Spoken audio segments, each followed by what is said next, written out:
Port Charles is about to be turned upside down again. And this time, the Cassadine name takes another hit as secrets, heartbreak, and betrayal bubble to the surface. In a shocking twist, Lulu Spencer wakes up with a mission that will shake Valentine to his core. She's hiding their daughter, and Charlotte is gone for good. It began with a whisper. At General Hospital, as Laura Collins stood vigil over her daughter's fragile form, the monitors beeped their steady lullaby of stability. But then a flicker, the twitch of an eyelid, a breath that caught just a little deeper than before. Lulu Spencer, long comatose after the explosion that shattered Dante's world, was waking up. Laura gasped, calling for medical staff, and within minutes, the room flooded with doctors and nurses. Dante rushed in, disbelief painted across his face. But it wasn't until Lulu opened her eyes and whispered, "Charlotte," that the real storm began. What no one knew, not even Dante, was that Lulu had been semi-aware during portions of her coma. She'd overheard conversations, pieced together truths. And what she'd learned about Charlotte's behavior, her alliance with Victor, her manipulation of Jake and Anna, terrified her. Over the next few days, Lulu's recovery stunned the medical team. Her cognitive function, memory, and motor skills returned at a miraculous rate, and soon, she was walking the halls of GH with Laura at her side. "Where is she?" Lulu asked. "Where's Charlotte?" Laura hesitated. "She's complicated right now, Lulu. She's staying with Valentine." Lulu's jaw clenched. "He doesn't see it. None of you see it. Charlotte is dangerous." Laura sighed. "She's still your daughter. And she's hurting." But Lulu was resolute. "She's hurting others too. And if I don't protect her and everyone else, who will?" That night, Lulu made a call. A contact from her WSB days. Someone who owed her a favor. And by morning, she had the means to disappear. Valentine Cassadine returned to Windermere to find Charlotte gone. No note. No message. No trace.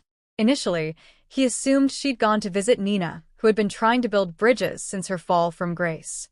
But Nina hadn't seen Charlotte. Neither had Anna, or even Jake, who Charlotte had continued to torment despite therapy. Frantic, Valentine began calling in favors, hiring private investigators, and demanding answers from Laura and Dante.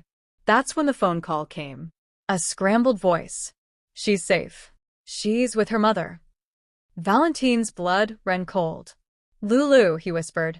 "You don't deserve her," the voice said. "You turned her into this. She needs healing. She needs protection." Then the line went dead. News of Charlotte's disappearance spread quickly. Anna was stunned. "Lulu, I didn't even know she was awake." "She didn't want anyone to know," Laura admitted. "She was watching us, watching how we handled Charlotte, and she didn't like what she saw." Dante was torn. He supported Lulu's instincts, but questioned the method. "She's our daughter too. We should be working together, not playing cloak and dagger games." But when Nina found out, she exploded. "She stole my granddaughter? After I finally got her to trust me again?" Nina raged at Laura. "After everything I lost? You knew, didn't you?" Laura looked away, confirming Nina's worst fears. Weeks passed. Valentine's investigators turned up nothing. There were no border crossings, no bank transactions, no digital footprints. It was as if Charlotte and Lulu had vanished into thin air. But then came a whisper from the Balkans. A former WSB contact recognized Lulu's photo. She'd passed through Montenegro with a teenage girl, heavily disguised, claiming to be a mother and daughter relocating for a new life. Valentine chartered a jet, determined to find them. But he was too late. By the time he arrived, the safe house was empty. The locals remembered them. Polite, quiet, secretive. The mother spoke several languages. The daughter always wore a hat. But they were gone now. And so was the hope of bringing Charlotte home. While Lulu and Charlotte traveled through Eastern Europe under assumed identities, flashbacks painted the picture of how broken things had become. Lulu remembered the therapy sessions where Valentine dismissed Charlotte's aggression as Cassadine passion. She remembered Charlotte cornering Rocco at school, whispering threats, manipulating her teachers, lying to Dante. charming Sunny while feeding Ava secrets. And worst of all, she remembered Victor.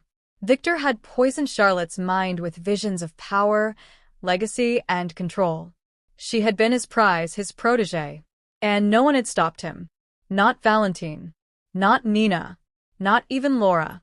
Lulu refused to lose her daughter to darkness. If hiding her away from the world, even from her family, was the only way to save her, then so be it. Back in Port Charles, things spiraled.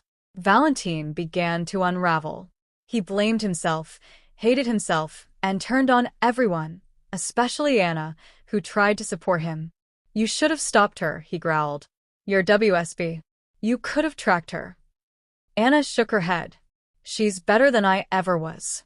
And if she doesn't want to be found, she won't be." Nina, meanwhile, began spiraling in another way, legally.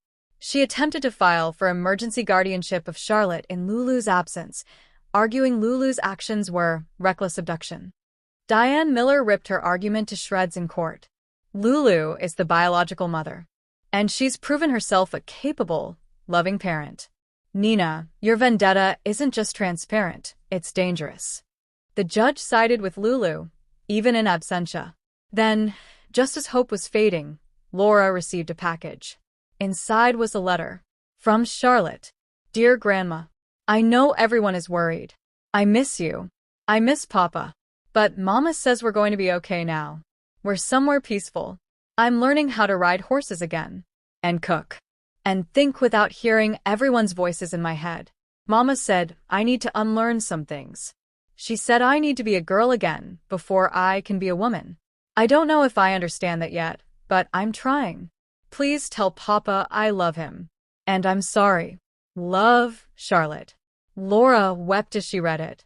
But in her tears was also a spark of hope. Maybe Lulu was right. Maybe Charlotte could be saved. Torn between anger and grief, Valentine stood at the cliffs of Spoon Island one night, clutching a photo of Charlotte. Anna approached him gently. "She's not gone forever," Anna said. "But maybe this is what she needs." "I've failed her," Valentine whispered. "I gave her every advantage, every tool.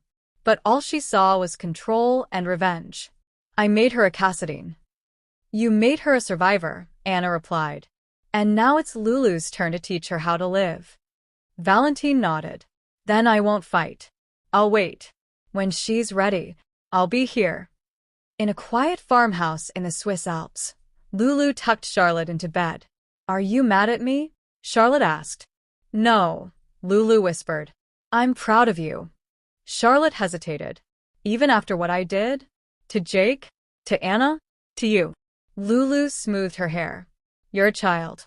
And you were hurt. But you are not broken. And you are not alone. We'll fix this. Together."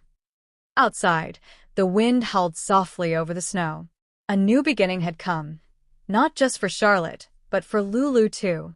For the first time in a long time, she had purpose. And it wasn't revenge. It was redemption.